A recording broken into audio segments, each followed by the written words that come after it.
مجھے ایک صاحب نے بتایا، کہنے لگا کہ میں کسی ملک میں گیا، مجھے بندہ لے گیا، ایک ریسٹورینٹ تھا، ہوٹل تھا بہت بڑا، میں وہاں گیا، ایک دروازے پہ گیا تو اس نے دروازے کی ایک جگہ پہ بٹن لگے ہوئے تھے، اس کو اپنے مزاج سے گھمایا، کوڈ لگے ہوئے تھے،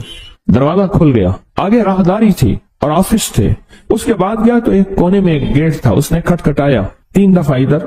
2 دفعہ ادھر 1 دفعہ اوپر، دروازہ کھلا، اندر سے آدمی نے دیکھا، اندر سے آدمی چلا گیا، آگے گیا تو پھر آگے ایک اور دروازہ تھا، اس دروازے پہ پھر بٹن کوڈ تھے، وہ اس نے دبائے، پھر ہم ایک دفتر میں پہنچے اور اپنی مطلوبہ جگہ پہنچے۔ کیا خیال ہے، آپ اپنے موبائل پہ کوڈ نہیں لگاتے، اپنا تھم انگوٹھا نہیں لگاتے کہ آپ کا موبائل کوئی نہ کھول سکے؟ زندگی موبائل کی طرح بندھی ہوئی ہے، بندہ عاجز آ جاتا ہے، اس بندے کا موبائل نہیں کھول سکتا، اس نے اپنا کوئی کوڈ لگایا ہوا ہے۔ زندگی عاجز آ جاتا ہے بندہ، اور زندگیوں پہ کوڈ لگے ہوئے ہیں، بندشوں کے، دیوسائی کے، جنات شیاطین کے، بندہ نہیں کھول سکتا۔ اور اگر اس کو کھول سکتے ہیں تو کوئی طاقت ایسی ہے اور کوئی قوت ایسی ہے، موبائل جتنا بھی اس کو کوڈ لگا ہوا ہو، موبائل بنانے والا نظام، اس کی کمپنی اور اس کے سائنسدان، آپ 1,00,000 موبائل دیں گے، اس وقت کھول کے رکھ دیں گے سارے، اس میں جتنا طاقتور کوڈ لگا ہوا ہے، جتنے آپ نے انگوٹھے لگائے ہیں، جو بنانے والا موبائل ہے اسے سارے سافٹ ویئر، ساری زندگی کی مشینری، اندر کے سارے پرزوں کی خبر ہے،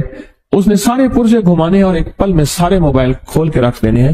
یہی کچھ ہماری زندگی میں، ہماری زندگی ایسی بندشوں میں جکڑی ہوئی ہے۔ مسنون دعائیں، یہ چھوٹے چھوٹے حرف، یہ چھوٹے چھوٹے لفظ، یہ زندگی کے چھوٹے چھوٹے راز ہماری زندگی کی بندشوں کو، پریشانیوں کو، مشکلات کو ایسے کھول دیتے ہیں۔ روانی اور فراوانی، روانی اور فراوانی ایسے زندگی میں کہ عقل اور انسان کی ہوش اور انسان کی سوچ اور انسان کا گمان خیال دنگ رہ جاتا ہے کہ میرے لیے ایسا ہو بھی سکتا ہے، اتنی بڑی کامیابی۔ اور میں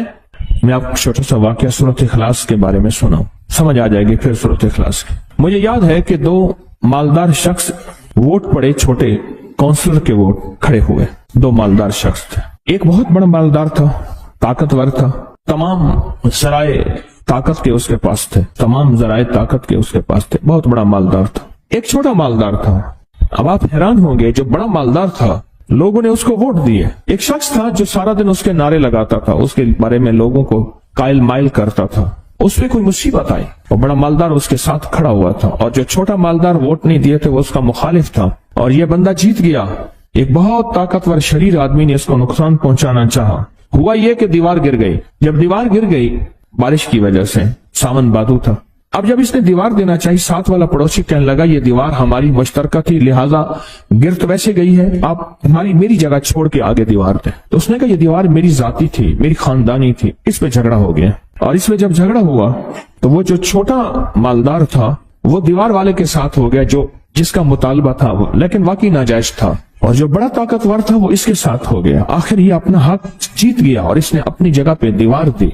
آپ کی زندگی میں کئی حق ہیں جو جناتی، شیطانی اور دیو مار دیتے ہیں، آپ کو زندگی سے محروم کر دیتے ہیں۔ بڑی طاقتور چیز کو اپنے ساتھ رکھیں، بڑی قوت کو اپنے ساتھ رکھیں، اور بہت بڑے نظام کو اپنے ساتھ رکھیں۔ اور وہ بہت بڑا نظام کون ہے؟ وہ ایک ایسی ذات ہے جو نظر نہیں آتی پر ہے، اور اس نظام کی تعریف، اس طاقتور نظام کی تعریف کیا ہے کہ اس کے پاس ہے ملک، مال، اقتدار، حکومت کیا ہے؟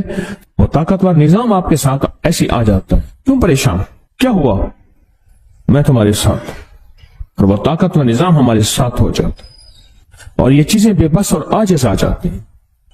جو چیزیں ہمیں نقصان پہنچانا چاہتی ہیں، ہمارا رزق کھانا چاہتی ہیں، ہماری اولاد میں بغاوت اور نافرمانی کو گھولنا چاہتی ہیں، اور ہماری نسلوں کے اندر پریشانیاں، مشکلات اور مسائل اور الجھنیں، یہ چیزیں ہماری زندگی کو کھا رہی ہیں۔ یہ ایک پل میں وہ طاقت ہمارے قریب آ جاتی ہے، ہمارے سامنے آ جاتی ہے، اور اس طاقتور نظام کو سمجھنا ہے تو دل میں کہہ دے قل هو اللہ احد اللہ الصمد لم یلد ولم یولد ولم یکن له کفوا۔ اللہ پاک کا نظام دیکھے، جیسے حضرت عمر رضی اللہ تعالیٰ عنہ خطبہ دے رہے تھے، حضرت ساریہ جہاد میں گئے تھے، تو اللہ نے سارے پردے سامنے سے میلوں میلوں میلوں دور ہٹا کے فرمایا یا ساریہ الجبل، ساریہ جبل پہاڑ کے پیچھے دیکھ رہا دشمن حملہ کر رہے ہیں۔ ساریہ، حضرت ساریہ نے بعد میں آ کے بتایا، حضرت رضی اللہ تعالیٰ اس وقت ممبر پہ کھڑے تھے، ممبر پہ کھڑے تھے۔ میں ایک مستند کتاب میں پڑھ رہا تھا، ایک واقعہ اسی پہ بات آئی، وہ واقعہ یاد رکھیے گا، مرشد والا پڑھ رہا تھا، حضرت امام باقر، سبحان اللہ، رضوان اللہ سلام اللہ علیہ امام باقر آل رسول کی بہت بڑی ہستی، کبھی کبھی اللہ کو حضرت ساریہ اور حضرت عمر کے اس بولوں کا واسطہ دے کے کہتے تھے، مولا تو وہ رب ہے جس نے حضرت عمر رضی اللہ عنہ کے سامنے سے پردے ہٹا کے حضرت ساریہ کو راہیں سجوائی تھیں، اے اللہ اس عمر کے رب کی حیثیت سے اب میری راہیں سجا، اگر کسی راہ میں اٹک جاتے تھے اللہ ایسے راہیں سجا دیتا۔ اچھا اس عمل کو میں نے بھی آزمایا ہے، یہ آج قدرتی بات چلی، ایک نیا پیکج ہے جو شاید میں نے آج تک نہیں دیا۔ بات چلی تھی کہیں علامہ فخر الدین رازی رحمۃ اللہ علیہ کی، فخر الدین رازی تھے جو بہت بڑے محدث تھے، بات تو ان کی چلی تھی، تو میں یہاں آیا، میں نے بھی کئی دفعہ اللہ کو واسطے دی، کوئی ایسی چیز میں کہیں جو ہے دشمن حملہ کرنے والا ہے یا کہیں راستہ جو ہے بندہ اٹک گیا بھٹک گیا، مولا تو وہ رب ہے جو حضرت عمر رضی اللہ تعالیٰ کا رب ہے، اور حضرت عمر نے جیسے ساریہ کو آواز دی تھی اور راہیں دی تھی، مولا آج وہی مجھے بھی آواز غیر سے دے، میرے کان سنے نہ سنے مجھے راہیں دے اور میری راستے کھول دے اور میری حفاظت کا سامان بنا دے۔ بن جاتا ہے، وہ تو وجدان سے بولنے کی ضرورت ہے، درس سے کہنے کی ضرورت ہے، سوز گداز سے پکارنے کی ضرورت ہے، راستے خود بناتا ہے۔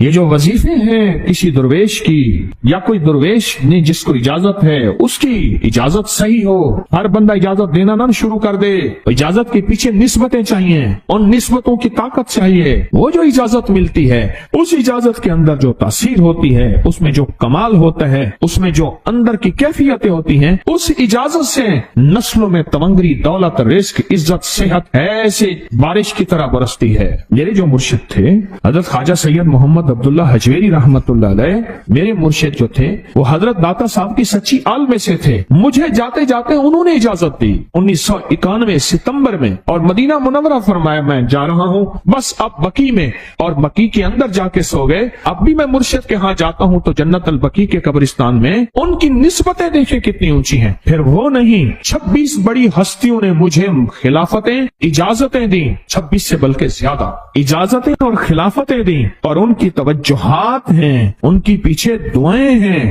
اور پیچھے کامل کے ہاتھ ہیں۔ یہ روحانیت کی نسبتیں ہوتی ہیں، روحانیت کی نسبتیں ہوتی ہیں۔ ان نسبتوں کے ساتھ جیسے آپ تسبیح خانے میں ماشاءاللہ پوری دنیا میں لوگ یہاں آئے ہوئے ہیں اور بڑے بڑے ہستیاں یہاں آئی ہوئی ہیں جو مٹی ہو کے چٹائیوں پہ پڑے ہیں، خواتین میں بھی مردوں میں بھی، بڑے بڑے عہدوں والے، عزتوں والے، بڑے بڑے مقام والے یہاں اپنے مرشد خانے میں بے حیثیت ہو کے پڑے ہیں۔ جو بے حیثیت ہو کے آتا ہے اللہ اس کو عزت اور مقام اور حیثیت دے۔ کہنے لگا میں نے نا حمزات کو قابو کرنے کے لیے میں نے ایک عمل کیا، عمل یہ تھا کہ ایک بڑا سا تھال لے لے، جیسے یہ گارے اور مٹی میں تھال ہوتے ہیں، اس کا چراغ بنا لے، اس میں 10 کلو تیل ڈالے اور بڑی ساری بتی ہو، ٹھیک، اس کی بتی جلائیں، 10 کلو تیل جلنا ہے، یہ سارا کتنا تیل جلنا ہے، اس کی بتی میں اس کی لو میں دیکھنا ہے، اور پھر بیٹھنا اس انداز سے ہے کہ میرا سایہ ہو اور پھر میں اپنے سائے کو بھی دیکھوں، لو کو بھی دیکھوں، اور اس کے بعد یہ وظیفہ پڑھنا ہے۔ 40 دن میں یہ 10 کلو تیل جل جاتا ہے، دن رات بیٹھنا ہے اور اس کو پڑھنا ہے۔ 30 دن جب گزرے تھے، 30 دن گزرنے کے بعد اس کو نقشے نظر آنا شروع ہوئے، نقشے یہ نظر آنا شروع ہوئے کہ